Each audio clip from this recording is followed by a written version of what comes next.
Japan open title గెలిచిన Telugu shuttler PV సింధును Andhra Pradesh ముఖ్యమంత్రి Nara Chandrababu Naidu deputy CM Pawan Kalyan అభినందించారు. భారత బ్యాడ్మింటన్ చరిత్రలో ఇది మరో చారిత్రాత్మక మైలురాయి అని ఆయన అభివర్ణించారు. జపాన్ ఓపెన్ టైటిల్ గెలిచిన తెలుగు షట్లర్ పీవీ సింధును ఆంధ్రప్రదేశ్ ముఖ్యమంత్రి నారా చంద్రబాబు నాయుడు డిప్యూటీ సీఎం పవన్ కళ్యాణ్ అభినందించారు. భారత బ్యాడ్మింటన్ చరిత్రలో ఇది మరో చారిత్రాత్మక మైలురాయని అభివర్ణించారు. ఈ ఆటలో పీవీ సింధు అద్భుత ప్రదర్శన కనపరిచిందని హర్షం వ్యక్తం చేశారు. ఒలింపిక్స్లోనూ ఇదే జోరు పీవీ సింధు కొనసాగించాలని ఆకాంక్షించారు. All the best for Olympics అమ్మా అంటూ సింధుకు సీఎం చంద్రబాబు శుభాకాంక్షలు తెలిపారు. భారత్కు మరోసారి పీవీ సింధు గర్వకారణంగా నిలిచారని ఆయన పేర్కొన్నారు. ఈ మేరకు సీఎం చంద్రబాబు తన ఎక్స్ ఖాతా వేదికగా పీవీ సింధుకు అభినందనలు తెలిపారు. యమగుచిపై 21-17, 21-17తో వరుస గేముల్లో పీవీ సింధు విజయం సాధించారు. జపాన్ ఓపెన్ సూపర్ 750లో అద్భుత విజయం సాధించినందుకు పీవీ సింధుకు ఆంధ్రప్రదేశ్ ఉప ముఖ్యమంత్రి పవన్ కళ్యాణ్ హృదయపూర్వక అభినందనలు తెలిపారు. జపాన్ ఓపెన్ సూపర్ 750లో అకానే యమగుచిపై సింధు నిర్భయమైన ఆట ప్రదర్శించారని ప్రశంసించారు. భారతీయ ఛాంపియన్కు ఉండవలసిన పట్టుదల, దృఢ సంకల్పం, అకుంఠిత స్ఫూర్తికి నిజమైన నిదర్శనమని కొనియాడారు. ఈ మేరకు ఎక్స్ వేదికగా డిప్యూటీ సీఎం పోస్టు పెట్టారు. ఆంధ్రప్రదేశ్ రాష్ట్రాన్ని అంతర్జాతీయ స్థాయి వెడ్డింగ్ డెస్టినేషన్గా ప్రమోట్ చేయడంపై రాష్ట్ర పర్యాటక సాంస్కృతిక శాఖ మంత్రి కందుల దుర్గేష్ ప్రత్యేక దృష్టి సారించారు. ఆంధ్రప్రదేశ్ రాష్ట్రం అద్భుతమైన ప్రకృతి అందాలు, చారిత్రాత్మక కోటలు, సుదీర్ఘమైన సముద్ర తీరాలతో వెడ్డింగ్ డెస్టినేషన్లకు అత్యంత అనువైన ప్రాంతంగా నిలుస్తోందని పేర్కొన్నారు. ప్రపంచ స్థాయి బీచ్ వెడ్డింగ్స్ నిర్వహించుకోవడానికి హిల్ రిసార్ట్స్ కలయికతో ఉన్న వైజాగ్ తీరం ఎంతో రమణీయంగా ఉంటుందని వివరించారు. దేశంలోనే రాయల్ వెడ్డింగ్స్కు కేర్ ఆఫ్ అడ్రస్గా రోల్ మోడల్గా నిలిచిన రాజస్థాన్లోని జైపూర్లో మంత్రి దుర్గేష్ పర్యటించారు. ఈ సందర్భంగా జైపూర్ కుకాస్లోని విరాసత్ హెరిటేజ్ రెస్టారెంట్లో జరిగిన ఇంటర్నేషనల్ వెడ్డింగ్ అండ్ టూరిజం కాన్క్లేవ్లో ప్రముఖ వెడ్డింగ్ డెస్టినేషన్ ప్లానర్లు, ఈవెంట్ నిర్వాహకులతో మంత్రి దుర్గేష్ కీలక సమావేశాన్ని నిర్వహించారు. ఈ భేటీలో ఆంధ్రప్రదేశ్లో వెడ్డింగ్ టూరిజం విస్తరణకు ఉన్న అనుకూలతలు, సహజ సిద్ధమైన వనరులు మరియు ప్రభుత్వ రాయితీలపై మంత్రి దుర్గేష్ సుదీర్ఘంగా చర్చించారు. కేంద్ర సహకారంతో CM Chandrababu Naidu, deputy CM Pawan కళ్యాణ్లు పర్యాటక రంగానికి కల్పిస్తున్న ప్రాముఖ్యతను తెలిపారు. అంతకుముందు గుజరాత్ ఉప ముఖ్యమంత్రి, పర్యాటక మంత్రి దియా కుమారితో కలిసి ఆంధ్రప్రదేశ్ టూరిజం స్టాల్ను మంత్రి దుర్గేష్ ప్రారంభించి పలువురికి ఏపీ ప్రత్యేకతలను స్వయంగా తెలియజేశారు. ఈ సందర్భంగా మంత్రి కందుల దుర్గేష్ మాట్లాడుతూ సూర్యలంక బీచ్లో స్టార్ హోటల్ ఏర్పాటు చేస్తున్నట్లు తెలిపారు. పచ్చని ప్రకృతి, గిరిజన సంస్కృతి, ఎకో టూరిజం వైభవం మరియు అంతర్జాతీయ గుర్తింపు పొందిన అరకు కాఫీ విశిష్టతతో అరకు పర్యాటకులను కట్టిపడేస్తుందని చెప్పారు. పచ్చని కొండలు, చల్లని వాతావరణం, పొగమంచు మధ్య ప్రశాంతంగా వేడుక జరుపుకోవాలనుకునే వారికి అరకు ఉత్తమమైన ప్రాంతమని పేర్కొన్నారు. అదే కాక కోనసీమ ప్రాంతం పచ్చని కొబ్బరి చెట్లతో, మారేడుమిల్లి దట్టమైన అడవి ప్రాంతంతో సుందరంగా ఉంటుందన్నారు. సంప్రదాయ పద్ధతిలో వైభవంగా వివాహం చేసుకోవాలనుకునే వారికి తిరుపతి మొదటి ప్రాధాన్యతగా మారుతోందని, ప్రస్తుతం అక్కడ అంతర్జాతీయ ప్రమాణాలతో కూడిన వరల్డ్ క్లాస్ హోటల్స్ అందుబాటులోకి వస్తున్నాయని మంత్రి తెలిపారు. రామ్దేవ్ బాబా ఏపీలో వెల్నెస్ సెంటర్లు ఏర్పాటు చేస్తున్నారని పేర్కొన్నారు. రాష్ట్ర అభివృద్ధిలో ఉద్యోగులు, ఉపాధ్యాయుల భాగస్వామ్యం ఎంతో అవసరమని, వారి సంక్షేమ బాధ్యతను కూటమి ప్రభుత్వం తీసుకుంటుందని టీడీపీ రాష్ట్ర అధ్యక్షుడు పల్ల శ్రీనివాసరావు అన్నారు. భవిష్యత్తు తరాలకు మేలు చేసే కూటమి ప్రభుత్వాన్ని మరిన్ని దఫాలు కొనసాగించే బాధ్యతను ఉద్యోగులు, ఉపాధ్యాయులు తీసుకోవాలని అన్నారు. సిపిఎస్ నుంచి ఓపీఎస్కు మార్చినందుకు ఉత్తరాంధ్ర ఉద్యోగుల కృతజ్ఞతాభివందన సభను విశాఖ నగరం స్వర్ణభారతి ఇండోర్ స్టేడియంలో ఆదివారం నిర్వహించారు. ముఖ్య అతిథిగా టీడీపీ రాష్ట్ర అధ్యక్షుడు పల్లా శ్రీనివాసరావు పాల్గొని ప్రసంగించారు. ఉత్తరాంధ్ర ఉపాధ్యాయులు, కానిస్టేబుల్, గ్రూప్ 2 ఉద్యోగులు కుటుంబ సభ్యులతో కలిసి వచ్చారు. OPS Vidhatha, thank you CM sir అంటూ ప్లకార్డులు ప్రదర్శిస్తూ నినాదాలు చేశారు. చంద్రబాబు కటౌట్కు క్షీరాభిషేకం చేశారు. ఎమ్మెల్సీ వేపాడ చిరంజీవిరావు మాట్లాడుతూ 2003లో సీఎం చంద్రబాబు డిఎస్సి, కానిస్టేబుల్ పోస్టుల భర్తీ, ఏపీపీఎస్సీ నోటిఫికేషన్లు ఇచ్చారని అన్నారు. రాత పరీక్షలు పూర్తయి పోస్టింగ్లు ఇచ్చేలోపు 2004లో వైఎస్ రాజశేఖర రెడ్డి ప్రభుత్వం వచ్చిందన్నారు. నాడు నియామక పత్రాలు ఇవ్వడంలో జాప్యం జరగడంతో సుమారు 10,715 మంది ఉద్యోగులు సిపిఎస్లోకి వెళ్లిపోయారని అన్నారు. 2003లో నోటిఫికేషన్ ఇచ్చింది, 2026లో ఓపీఎస్ను పునరుద్ధరించింది చంద్రబాబే అని గుర్తుపెట్టుకోవాలని పేర్కొన్నారు. విజయవాడ సత్యనారాయణపురంలో నిన్న నిర్వహించిన జగన్నాథుడి రథయాత్ర శోభాయమానంగా సాగింది. జగన్నాథుడు, బలభద్రుడు, సుభద్రాదేవి మూర్తులను సుందరంగా అలంకరించి ప్రత్యేక పూజలు చేశారు. రథాన్ని లడ్డూలతో తీర్చిదిద్దారు. మహిళలు, యువకులు, చిన్నారులు పెద్ద సంఖ్యలో తరలివచ్చారు. విజయవాడలో పూరి జగన్నాథుడి రథయాత్ర ఆదివారం సాయంత్రం అంగరంగ వైభవంగా జరిగింది. భజనలు, హరినామ సంకీర్తనల నడుమ సాగిన ఈ కార్యక్రమంలో వేలాది మంది భక్తులు పాల్గొన్నారు. మహిళలు, యువకులు, చిన్నారులు పెద్ద సంఖ్యలో తరలివచ్చారు. 5,000 కిలోల లడ్డూతో ప్రత్యేకంగా అలంకరించిన రథాన్ని ఎమ్మెల్యే బోండా ఉమామహేశ్వరరావు, టీడీపీ జిల్లా అధ్యక్షురాలు గద్దె అనురాధ ఇస్కాన్ ప్రతినిధులతో కలిసి ప్రారంభించారు. ముందుగా జగన్నాథుడు, బలభద్రుడు, సుభద్రాదేవిని దర్శించుకుని కొబ్బరికాయ కొట్టి ప్రత్యేక పూజలు నిర్వహించారు. ఎమ్మెల్యే ఉమా మాట్లాడుతూ ఇస్కాన్ సంస్థ ఏటా నిర్వహించే జగన్నాథుడి రథయాత్ర భారతీయ సంస్కృతి, సనాతన ధర్మ పరిరక్షణకు ప్రతీకగా నిలుస్తుందన్నారు. మత కార్యక్రమాలు అలాగే ఇతర మతాలని కూడా గౌరవిస్తూ వాళ్ళ కార్యక్రమాలు ఖచ్చితంగా చేయటంలో అన్ని రకాలుగా కూడా సహకరిస్తాం. ఈ నియోజకవర్గ శాసనసభ్యుడిగా ఈరోజు పూరి జగన్నాథ స్వామి రథయాత్ర ఇక్కడ ప్రారంభించుకోవడం నా పూర్వ జన్మ సుకృతంగా భావిస్తూ ఆ స్వామివారి ఆశీస్సులు మనందరికీ కూడా ఉండాలని కోరుకుంటూ అందరికీ కూడా శుభాకాంక్షలు. గద్దె అనురాధ మాట్లాడుతూ స్వామివారి కృపా కటాక్షాలు ప్రతి కుటుంబంపై ఉండాలని ఆకాంక్షించారు. ఇస్కాన్ ప్రతినిధులు భగవద్గీత గ్రంథాలు, స్వామివారి చిత్రపటాలను భక్తులకు పంపిణీ చేశారు. ఈ రోజున మన ప్రభుత్వం ద్వారా మన ఎప్పుడు తెలుగుదేశం పార్టీ అధికారంలోకి వచ్చిన ఈ రోజున కూటమి ప్రభుత్వం అధికారంలోకి ఉన్న కేవలం 5 రూపాయలకే అన్నా క్యాంటీన్ను పేదలకు చక్కటి భోజనాన్ని ఏర్పాటు చేయటమే కాకుండా రాబోయే రోజుల్లో మన పిల్లలు స్కూల్లో చదివిన వాళ్ళందరికీ కూడా మధ్యాహ్న భోజన పథకం డొక్కా సీతమ్మ గారి పేరు మీద ఇచ్చే మధ్యాహ్న భోజన పథకం కూడా వాళ్ళు ఎప్పుడెప్పుడు అందిస్తారా అని చెప్పి ఈ రోజున ప్రభుత్వం ప్రతి ఒక్కరు కూడా ఎదురు చూస్తూ ఉన్నారు.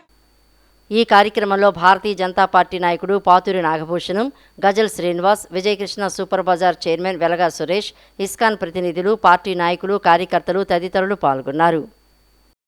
72వ జాతీయ చలనచిత్ర పురస్కారాలలో టాలీవుడ్ ఏకంగా 9 జాతీయ అవార్డులను కైవసం చేసుకుని దేశవ్యాప్తంగా సంచలనం సృష్టించడంపై రాష్ట్ర సినిమాటోగ్రఫీ శాఖ మంత్రి కందుల దుర్గేష్ హర్షం వ్యక్తం చేస్తూ విజేతలకు తన హృదయపూర్వక అభినందనలు తెలియజేశారు. భారతీయ చలనచిత్ర రంగంలో తెలుగు సినిమా మరోసారి తన చైత్ర యాత్రను చాటి చెప్పడం ఆనందంగా ఉందన్నారు. నేషనల్ ఫిల్మ్ అవార్డ్స్ వేదికపై 9 పురస్కారాలతో టాలీవుడ్ తన విశ్వరూపాన్ని ప్రదర్శించడం ప్రతి ఒక్క తెలుగువారికి గర్వకారణమని మంత్రి కందుల దుర్గేష్ తెలిపారు. ముఖ్యంగా నిహారిక కొణిదెల సమర్పణలో పింక్ ఎలిఫెంట్ పిక్చర్స్ మరియు శ్రీ రాధా దామోదర్ స్టూడియోస్ బ్యానర్లపై యువ ప్రతిభతో తెరకెక్కిన కమిటీ కుర్రోళ్ళు చిత్రం జాతీయ స్థాయిలో ఉత్తమ చిత్రంగా ఎంపిక కావడం అభినందనీయమన్నారు. పల్లెటూరి నేపథ్యంలో స్నేహం, కుటుంబ బంధాలు, సామాజిక విలువలు, భావోద్వేగాలను వెండితెరపై ఆవిష్కరించి జాతీయ అవార్డును అందుకోవడం ఈ చిత్ర బృందం సాధించిన ఘన విజయమని కొనియాడారు.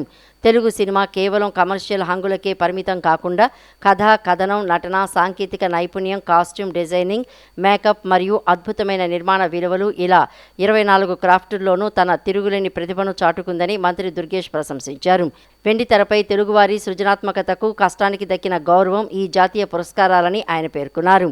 భారతీయ చలనచిత్ర యవనికపై మన సినిమా కీర్తి పతాకాన్ని ఎగరవేసి తెలుగు చిత్ర పరిశ్రమ గర్వపడేలా చేసిన నటులు, దర్శకులు, నిర్మాతలు మరియు సాంకేతిక నిపుణులతో కూడిన చిత్ర బృందాలన్నింటికీ ప్రత్యేక శుభాకాంక్షలు తెలియజేశారు. రాబోయే రోజుల్లో తెలుగు సినిమా మరిన్ని అంతర్జాతీయ శిఖరాలను అధిరోహించాలని ఆయన ఆకాంక్షించారు. గుంటూరు జిల్లాలో మహిళలు వివస్త్రను చేసిన ఘటన దారుణమని సిపిఐ జాతీయ కార్యదర్శి రామకృష్ణ అన్నారు. రాష్ట్రంలో శాంతి భద్రతల పరిస్థితి ఆందోళనకరంగా ఉందని, రాజధాని ప్రాంతానికి, ముఖ్యమంత్రి కార్యాలయానికి సమీపంలోనే ఈ ఘటన చోటు చేసుకోవటం ప్రజల్లో భద్రతపై ఆందోళన పెంచుతుందని చెప్పారు. దాసరి భవన్లో నిర్వహించిన విలేకరుల సమావేశంలో సిపిఐ జాతీయ కార్యదర్శి రామకృష్ణ మాట్లాడుతూ రాష్ట్రంలో శాంతి భద్రతల పరిస్థితి ఆందోళనకరంగా ఉందని, రాజధాని ప్రాంతానికి, ముఖ్యమంత్రి కార్యాలయానికి సమీపంలోనే ఈ ఘటన చోటు చేసుకోవడం ప్రజల్లో భద్రతపై ఆందోళన పెంచుతుందని చెప్పారు. పోలీసు వ్యవస్థపై రాజకీయ జోక్యం పెరగడం వల్లే చట్టం అమలు బలహీనమవుతోందని విమర్శించారు. ఏ పార్టీ అధికారంలోకి వస్తే దానికి పోలీసులు కొమ్ము కాస్తున్నారని ఆరోపించారు. ప్రశ్న రావణపై దేశద్రోహం కేసు పెట్టడం సరికాదన్నారు. రాష్ట్రంలో ప్రభుత్వ రంగ సంస్థలను వరుసగా ప్రైవేటీకరించే దిశగా ప్రభుత్వం తీసుకుంటున్న నిర్ణయాలను తప్పుపట్టారు. అయోధ్యలో రామమందిర నిధుల దుర్వినియోగంపై సుప్రీంకోర్టు జడ్జితో విచారణ జరిపించాలని కోరారు.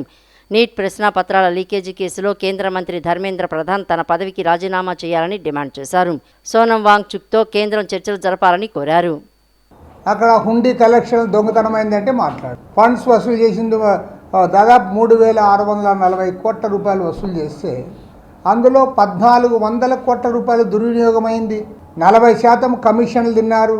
తర్వాత ఇవాళ ఎవరైతే బంగారు వెండి ఆ రోజు వాళ్ళు దానం చేశారో వాళ్ళు అడుగుతూ ఉన్నారు లెక్కలు. వాళ్ళకు నువ్వు సమాధానం చెప్పవు. హుండీ కలెక్షన్లు రోజు 10 లక్షల రూపాయల చొప్పున తినేశారు. అది క్లియర్గా ఇప్పుడు అర్థమవుతా ఉంది. ఇది వెలుగులోకి రాకముందు ప్రతిరోజు 16-18 లక్షలు ఆదాయం వస్తే ఇవాళ దాన్నంతా స్ట్రిక్ట్గా ఈరోజు అంతా కూడా సక్రమంగా ఇస్తూ అన్నారు కాబట్టి ఇప్పుడు 24-26 లక్షలు వస్తుంది హుండీ ఆదాయం. అంటే మీరు ప్రతిరోజు 8 నుంచి 10 లక్షల రూపాయలు మీరు దొంగతనాలు చేశారు. దానికి ఎవరినో కింద స్థాయి వాళ్ళని చేసేసారు. భారతదేశంలో ఎక్కడైనా ఒక యూట్యూబర్ పైన ఏందో ఒకటి మాట్లాడినాడని ఉపా చట్టం పెట్టిన దాఖలాలు ఎక్కడైనా ఉన్నాయా? మొత్తం ఎంటైర్ ఇండియాలో అది మీ హయాంలో జరుగుతూ ఉంది. దానిపైన చంద్రబాబు సమాధానమే చెప్పాడు. పైగా వాడు ఏందో అంటే మాట్లాడిన వాళ్ళు ఇట్లా మాట్లాడిన వాళ్ళ పైన ఉపా చట్టం పెట్టేకుంది అని నేను అడుగుతా ఉన్నా. దానికి ఏ చట్టం పెట్టాలి ఏది అనేది మీకు తెలియకపోతే తెలియక పొరపాటు జరిగిందని చెప్పదు. యు నో ఎవ్రీథింగ్, మీకు బాగా తెలుసు. పవన్ కళ్యాణ్ సంతృప్తి పరచడానికి నువ్వు ఉపా చట్టం పెట్టావు ప్రశ్నారావణ పైన. ఈ రకంగా నువ్వు గవర్నమెంట్ నడుపుతావా అని నేను అడుగుతాను. ముఖ్యమంత్రి నారా చంద్రబాబు నాయుడు రాష్ట్రాన్ని మెడికల్ హబ్గా మార్చేందుకు కృషి చేస్తున్నారని తూర్పు నియోజకవర్గ ఎమ్మెల్యే గద్దె రామ్మోహన్ చెప్పారు.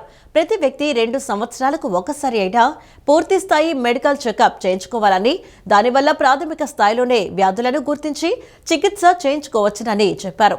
అమరావతిలోని గన్నవరం ఎయిర్పోర్ట్ను అభివృద్ధి చేయడం ద్వారా విజయవాడను కూడా వైద్య సేవలకు ప్రపంచవ్యాప్తంగా ఉన్న ప్రజలు వచ్చే అవకాశం ఉందని చెప్పారు. అందువల్లనే గన్నవరం ఎయిర్పోర్ట్ను అభివృద్ధి చేస్తున్నామని ఎమ్మెల్యే గద్దె రామ్మోహన్ చెప్పారు. రోటరీ అనేది ప్రపంచవ్యాప్తంగా సేవా కార్యక్రమాలు చేసే గొప్ప సంస్థ అని కొనియాడారు. తూర్పు నియోజకవర్గ పరిధిలోని బెన్ సర్కిల్ సాయినగర్ ఏరియాలో doctor Varun cardiac sciences multi speciality హాస్పిటల్లో మెగా హార్ట్ మెడికల్ క్యాంపు జరిగింది. తూర్పు నియోజకవర్గ ఎమ్మెల్యే గద్దె రామ్మోహన్ హాజరై ఈ క్యాంపును ప్రారంభించారు. ఈ సందర్భంగా తూర్పు నియోజకవర్గ ఎమ్మెల్యే రామ్మోహన్ మాట్లాడుతూ రోటరీ సంస్థ ఆధ్వర్యంలో ఈ విధంగా మెడికల్ క్యాంపు ఏర్పాటు చేయడం అభినందనీయమని అన్నారు. డాక్టర్ వరుణ్ అత్యంత క్లిష్టమైన గుండె వైద్య సేవలను సులభంగా చేసి ఎంతోమంది ప్రాణాలను కాపాడారని చెప్పారు. నందమూరి హరి అనే వ్యక్తికి గుండె దగ్గర నుంచి రక్తం లీక్ అవుతుండగా రాష్ట్రంలోని అన్ని ప్రముఖ హాస్పిటల్స్లో వైద్యులు చికిత్సలు చేయలేమని చేతులెత్తేశారని చెప్పారు. అలాంటి వ్యక్తికి కూడా డాక్టర్ వరుణ్ 8 సంవత్సరాల క్రితం గుండె ఆపరేషన్ చేసి బతికించారని చెప్పారు. అలా ఎంతో కష్టమైన ఆపరేషన్లు కూడా డాక్టర్ వరుణ్ చాలా సులభంగా చేసి విజయాలు సాధిస్తున్నారని తెలిపారు. ముఖ్యమంత్రి నారా చంద్రబాబు నాయుడు హైదరాబాద్ను మెడికల్ హబ్గా మార్చారని, ఇప్పుడు ప్రపంచవ్యాప్తంగా ఉన్న వారందరూ హైదరాబాద్కు వచ్చి వైద్య సేవలు పొందుతున్నారని చెప్పారు. డాక్టర్ వరుణ్ మాట్లాడుతూ తమ ఆసుపత్రిలో గుండెకు సంబంధించిన అన్ని అత్యంత ఆధునిక వైద్య సేవలను 24 గంటలు అందుబాటులో ఉన్నాయని చెప్పారు. అందరూ ఈ అవకాశాన్ని సద్వినియోగం చేసుకోవాల్సిందిగా కోరారు. గుత్తికొండ శ్రీరామ్ మాట్లాడుతూ రోటరీ క్లబ్ ఆధ్వర్యంలో మెడికల్ క్యాంపులను నిర్వహించి ఎంతోమందికి వైద్య సేవలను అందజేస్తున్నారని చెప్పారు. ప్రస్తుత రోజుల్లో అతి చిన్న వయసులోనే గుండె జబ్బులకు గురై మరణిస్తున్నారని, అందువల్ల ఉచిత గుండె వైద్య శిబిరాలను ప్రజలు సద్వినియోగం చేసుకోవాలని కోరారు. వేస్ట్ చేయటం ఆయన వెళ్ళిపోతారని చెబుతున్నారు. మనం రిస్క్ తీసుకున్నా నాకు డాక్టర్ గారి నమ్మకం ఉంది. లేటెస్ట్గా వారి గురించి కూడా నేను బెంగళూరులో పనిచేసినప్పుడు కానీ స్టార్లో పనిచేసినప్పుడు కానీ అది సత్యంగా నేను వింటున్నాను. అది విన్నప్పుడు ఖచ్చితంగా నేనే వాళ్ళ కుటుంబాన్ని అంతా చెప్పి ధైర్యం చెప్పి చేస్తే ఇప్పుడు చక్కగా ఆపరేషన్ బాగా అయింది. డాక్టర్ గారు కూడా చాలా ఓపుల్గా చెప్పారు. మేము కూడా చాలా హ్యాపీ అయ్యాం. ఆయన నేనే ప్రత్యక్ష సాక్షి. పెద్ద హాస్పిటల్ ఆంధ్ర రాష్ట్రంలో అందరూ కూడా వేస్ట్ కాపాడలేము అని చెప్పారు. డాక్టర్ గారికి మరొకసారి మీ అందరి సమక్షంలో వారికి కృతజ్ఞత తెలియజేస్తున్నా.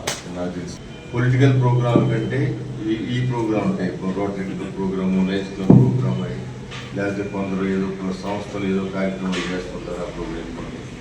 అందువల్ల నేను ఇక్కడికి రావడం జరిగింది. డాక్టర్ గారి వరుణ్ గారికి మనస్ఫూర్తిగా నేను ఈ కార్యక్రమం బాధ్యతగా చేపడుతున్నందుకు వారికి కూడా నేను కృతజ్ఞత తెలియజేస్తున్నాను.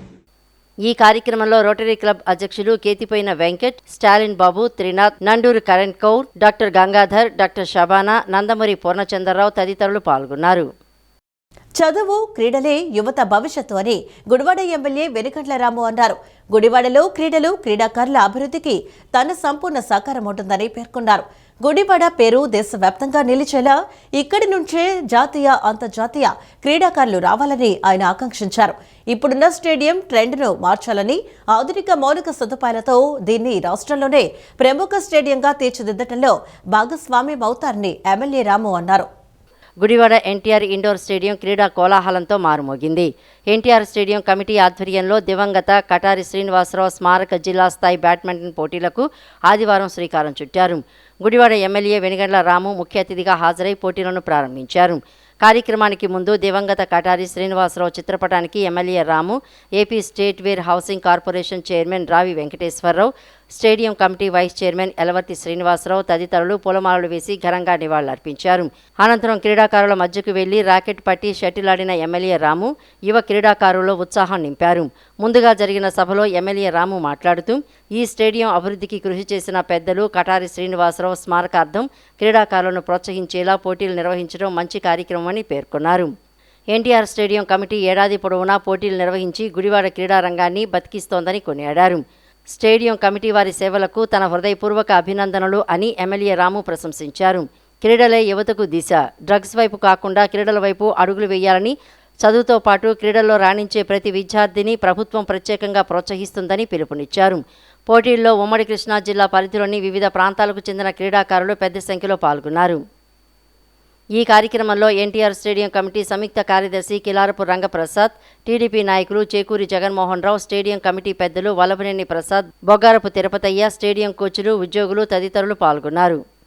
విద్యార్థుల బాధ ఢిల్లీ వరకు వినిపించాలన్న లక్ష్యంతో చాంద్ త్రోకి గూంజ్ ఉద్యమాన్ని జాతీయ స్థాయిలో తీసుకువచ్చామని ఏపీసీసీ కార్యనిర్వాహక అధ్యక్షుడు జేడీ శీలం పేర్కొన్నారు.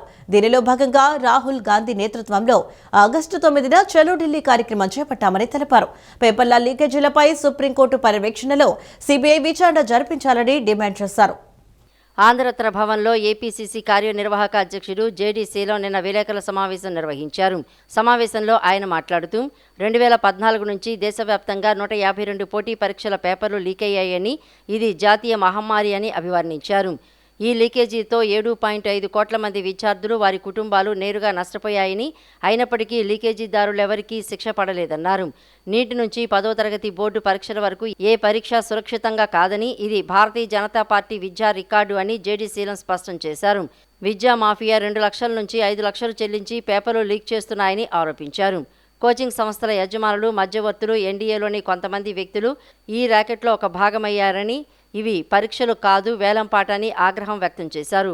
పేపర్ల లీకేజీలు, ఆ తర్వాత రద్దయిన పరీక్షలతో విద్యార్థులు ఆత్మహత్యలకు పాల్పడుతున్నారని, ఇది భారతీయ జనతా పార్టీ ప్రభుత్వం యువతకు ఇచ్చే బహుమానమని ఎద్దేవా చేశారు. ఈ 152 పేపర్ల లీకేజీలపై సుప్రీంకోర్టు పర్యవేక్షణలో సీబీఐ విచారణ జరిపించాలని డిమాండ్ చేశారు. లీకేజీదారుల ఆస్తుల స్వాధీనంతో పాటు 10 ఏళ్లు జైలు శిక్ష పడేలా కఠినమైన చట్టం తీసుకురావాలన్నారు. రాహుల్ గాంధీ నాయకత్వంలో కాంగ్రెస్, ఎన్ఎస్యుఐ, యువజన కాంగ్రెస్ ఈ పోరాటాన్ని వీధుల్లోకి, పార్లమెంటుకు తీసుకువెళ్దామని పిలుపునిచ్చారు. 2014 నుండి ఈరోజు వరకు తీసుకుంటే 152 పేపర్ లీక్స్ జరిగాయి మొత్తం భారతదేశంలో. దీనివల్ల 7.5 కోట్ల మంది విద్యార్థులు, వారి కుటుంబాలు చాలా డైరెక్ట్గా నష్టపోవడం జరిగింది. కానీ ఒక్కరికి కూడా శిక్ష పడల. ఇది నిజం. ఉదాహరణకు కొన్ని మాత్రం మచ్చుగా చెప్తాను, మీకు ఈ వివరాలు అందించబడతాయి. ఢిల్లీ కానీ సెంటర్లో కానీ 38 లీక్లు అయినాయి. నీట్ కానీ, JEE, SSC, UGC, net, Q2, CBSE exams Delhi and central government. తర్వాత రాజస్థాన్లో 11 లీక్లు అయినాయి. విద్యార్థుల ఒక పరీక్ష కోసం దాదాపు 10 గంటలు మరి కష్టపడాలి.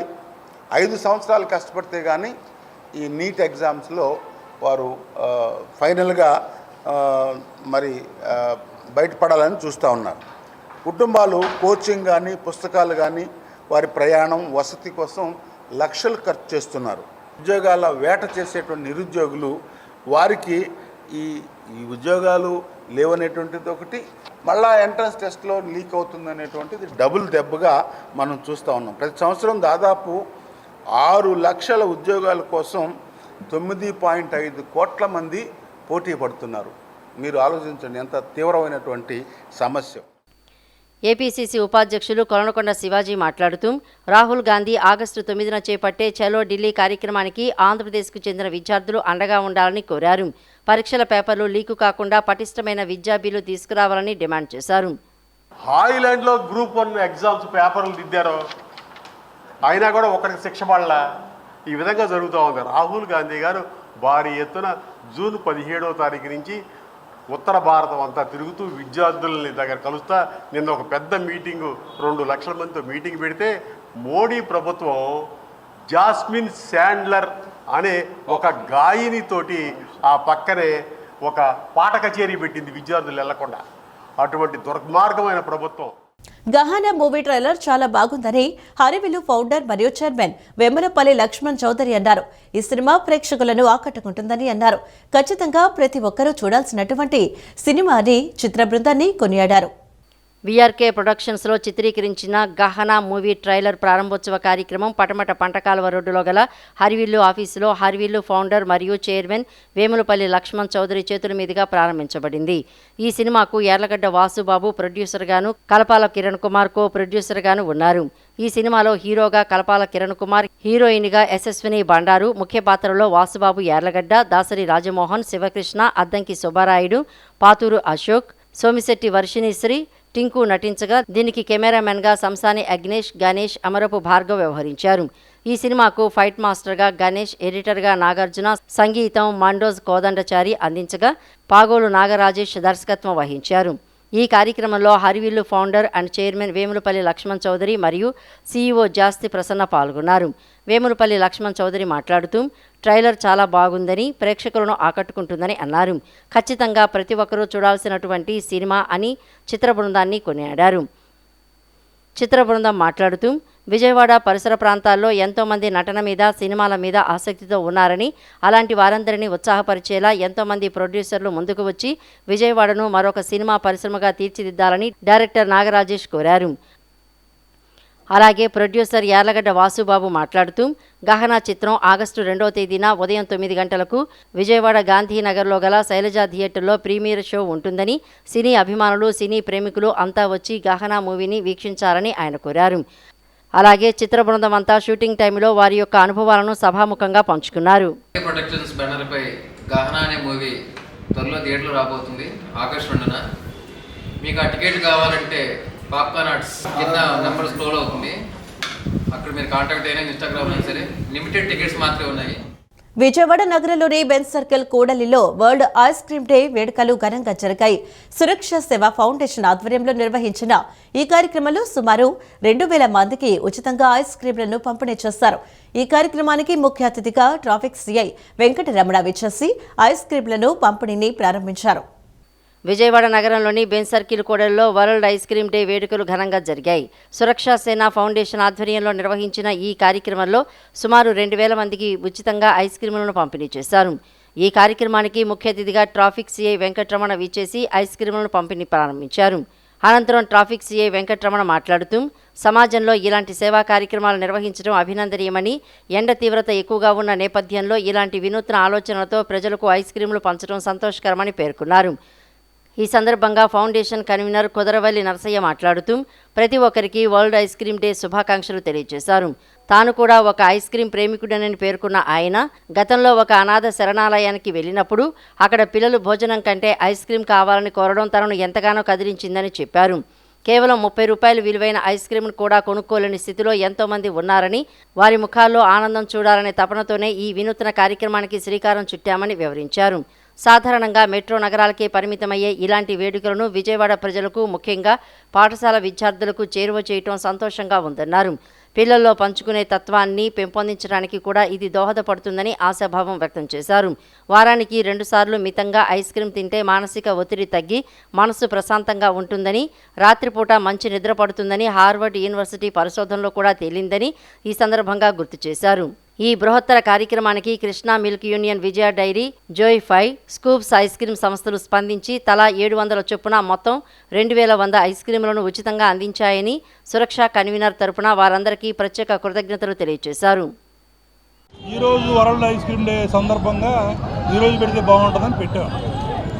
రెండోది, ఈ ఐస్ క్రీమ్ తింటే ఆరోగ్యాన్ని మంచిదని చాలామంది చెబుతున్నారు.